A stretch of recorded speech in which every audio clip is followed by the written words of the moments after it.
Hey, it's Dan Rickard. We're back. We're going to look at the rest of how to skin a character in 3D Studio Max using biped and skinning. So where we left off was that we've got this character skinned. We've got all of the bones loaded up into the skin modifier.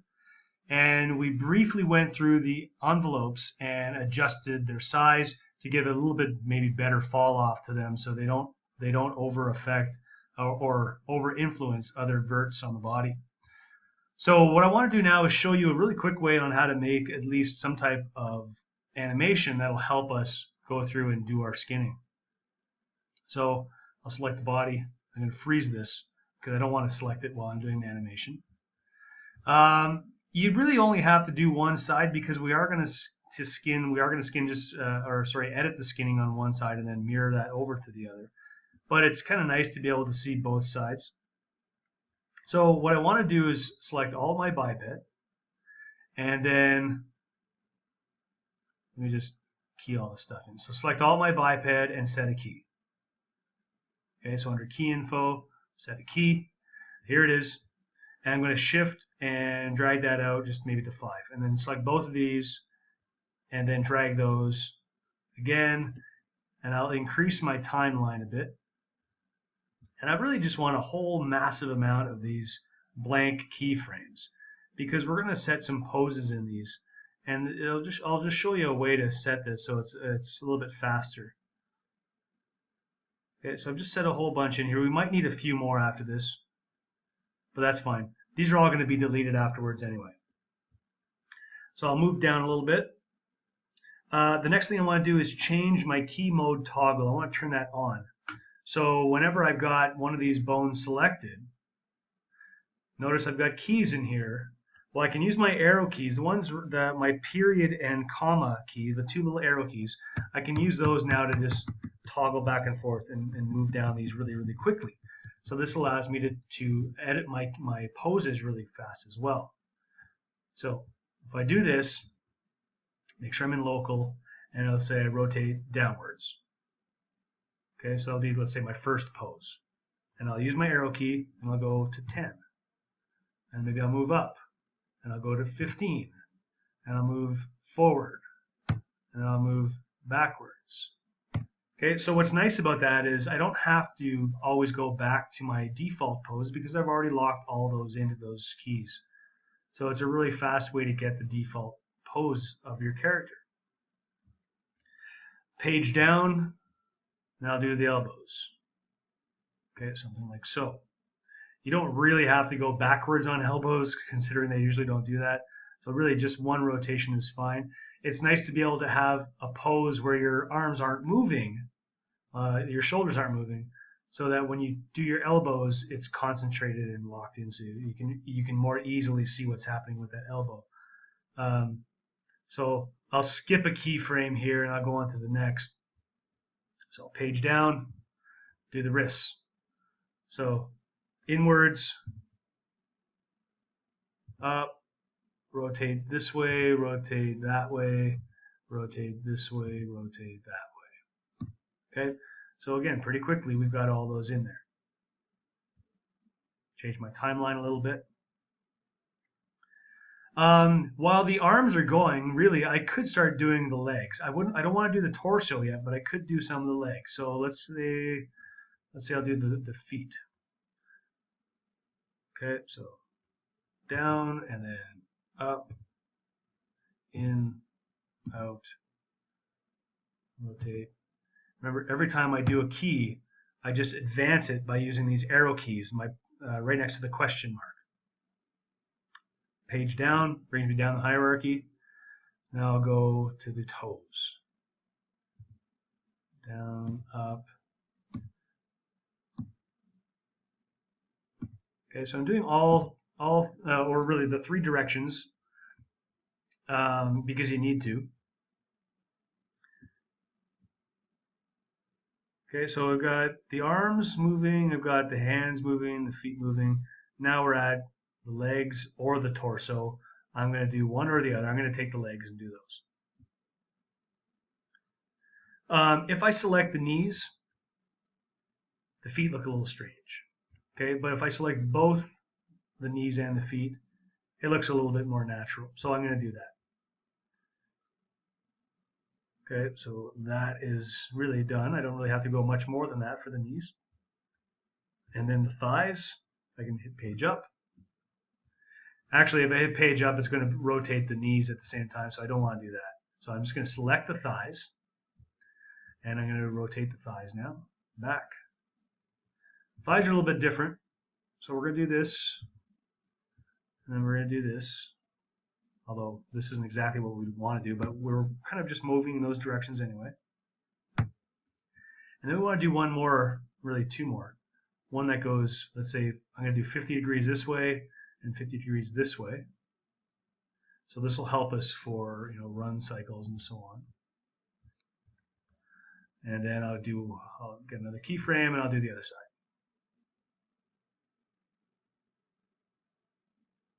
So this range of motion animation that we're setting up, it's designed specifically to bust skin, right? To bust the skin modifier. You really want to try to break it to see if there's any issues that you need to fix. So you want to have some extreme poses. Now, not to the point that, you know, you're going to be doing this with your leg, because we wouldn't do that in an animation. I don't care who you are. Or, you know, do you take your ankle and do that? Because you wouldn't do that. Well, you know, you might say, well, this isn't working right. Well, of course it's not working right because you busted your leg. So we just need to take some poses, some movement that are somewhat natural, maybe pushed a little bit farther than natural, and we can use those for animation's sake. So lastly, we've got the pelvis and the spine and the neck that we kind of essentially going up through here that we need to take care of. Actually, the neck and head can be taken care of over here.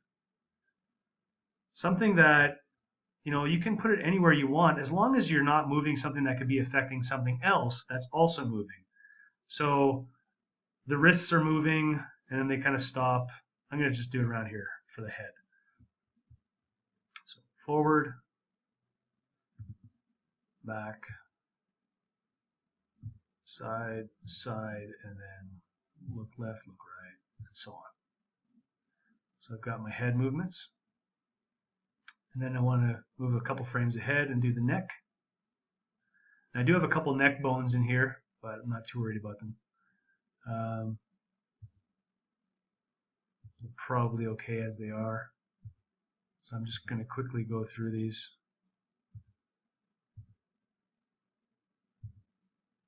This one is a little bit more important because it's going to have some influence on the back here, as you can see right there.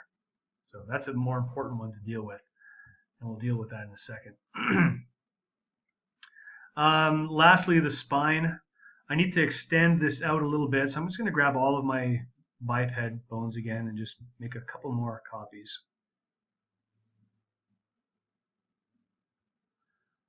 Okay, so I've got the pelvis and these two spine bones.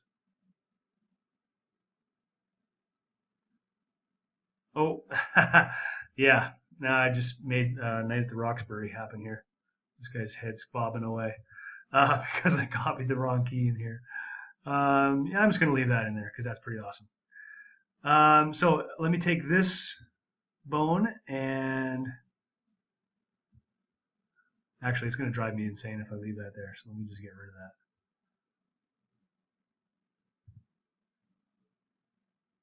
And let's see, right there, and I'll get rid of that one. There we go. Okay. Forward and back and side to side, and you're essentially doing all the rotations. Very important you do that. You want to try to do all the rotations now before you get to a point where, you know, you're animating everything. So that's kind of important to do. And it looks like I need a few more. It doesn't have to be every 5 keyframes either. I just happen to be doing it every 5. You can do it every single keyframe if you like. Doesn't make a difference.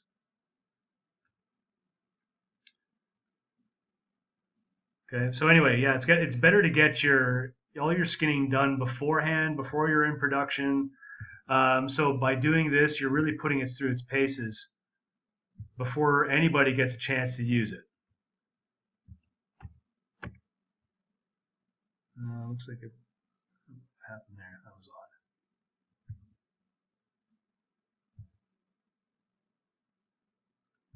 Anyway.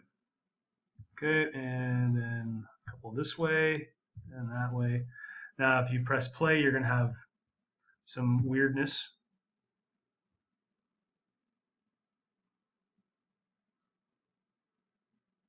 And that's it. That's what you need. You need to have this range of motion animation. It's really the best thing for you because it allows you to go to a pose, let's say the arms.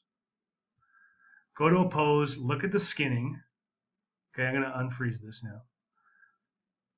We'll go to the skinning, edit envelopes, select the envelope.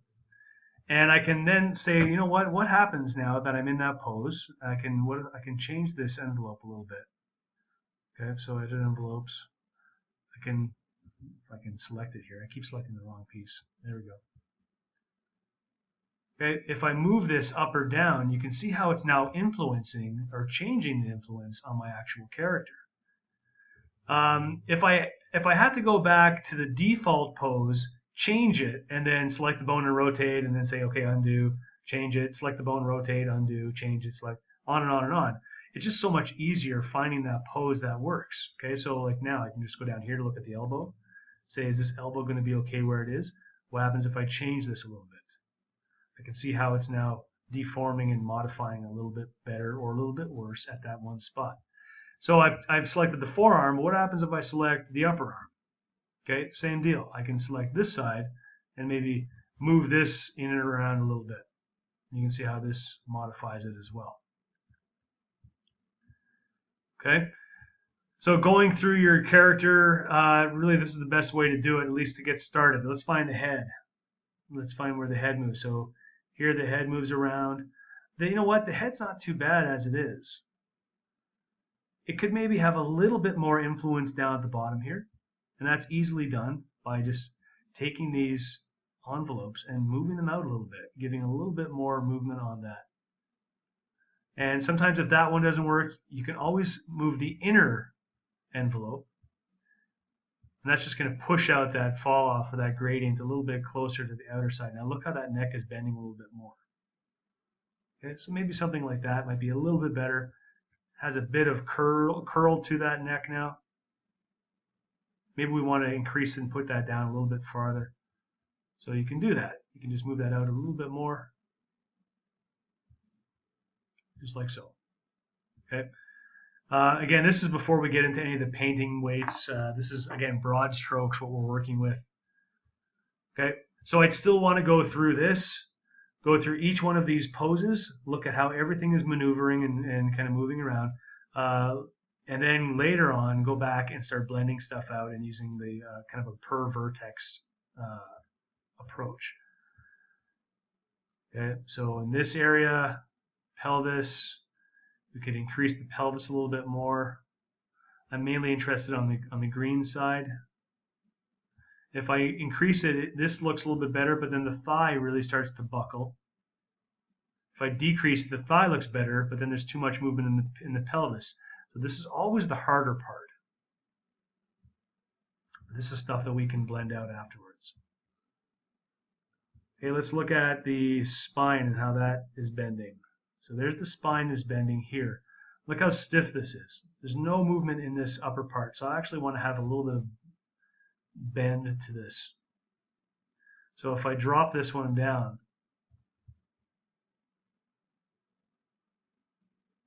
you know what, I'm going to wait and I'm going to show you this part when we start doing the painted blend weights. That'll be an easier way to do it. Okay, I'm going to just save this where I'm at, and I'm going to start up the third part. See you in a few minutes.